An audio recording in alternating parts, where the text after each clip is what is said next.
Can everybody hear me? Yes. Everybody can hear me okay? Good morning, everyone. Good morning. Actually, made a few notes over the weekend, so let me see with these new blended trifocals, the worst damn invention in the history of opticians or optical.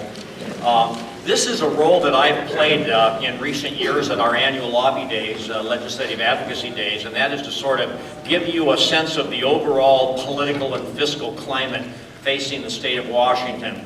There are other people in this room that know as much or more than I do. I welcome them to participate if they would like.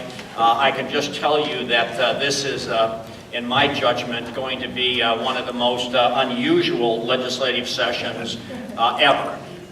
For me, thanks to George Maston, this will actually, George, you'll be happy to know, this will be my 41st legislative session in 42 years. So other than the marble, there's not much that's been here longer than I have. And to me, just the events of the last really 2 months leading up to the start of session and the last 2 weeks of session, this place is starting to look a lot like Washington, D.C. And this is what I mean by that. We end up with polar extremes in the House and the Senate.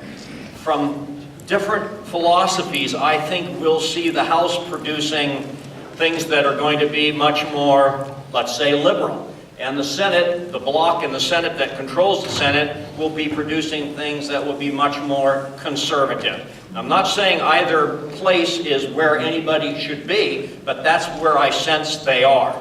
And that looks a lot like Washington, D.C., except you can switch the chambers. Of course, in D.C., you see the more conservative agenda coming out of the House and a more progressive agenda coming out of the Senate. Now, we know what that has resulted in Washington, D.C., which is gridlock, almost paralyzing